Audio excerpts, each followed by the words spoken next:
Hey folks, who's feeling saucy?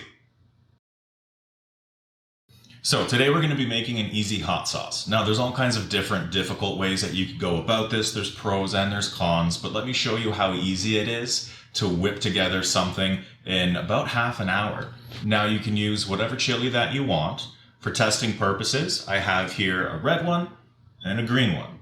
Let's see how they turn out. We're going to start by chopping the tops off the peppers. If you're doing a small batch, you could chop them in half again so they fit evenly in your pot. For what we're doing today, size doesn't matter. Dump them in your pot and top them off with vinegar. I like to use white wine vinegar for green peppers and apple cider vinegar for red. Dealer's choice.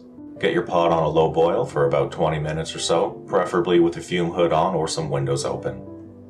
Once cooled, drop your batch in a blender or food processor.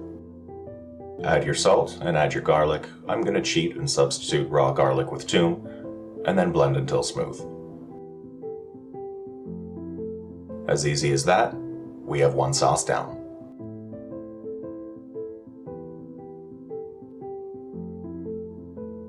Same procedure moving on to the red sauce. Salt, garlic, blend.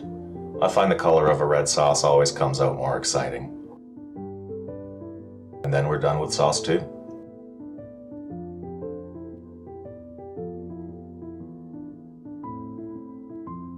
And there you have it, folks. Hot sauces, just as easy as that.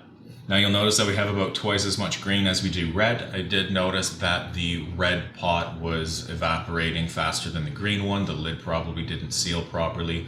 You can always just top off with more apple cider vinegar, or if you don't like it as tangy, you can top it off with water. When we were blending the red sauce, I found that I was very, very happy with the flavor that came through, and I didn't want to dilute it with any more liquid.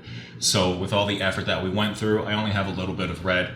I'll save it for special occasions, but I'm really happy with the way that it turned out. If you notice that I made any mistakes, or if there's any recipes that you want to see me try, please leave a note in the comments below. Otherwise, if you try this out on your own, let me know how it goes. Thanks again for watching, and we'll see you next time.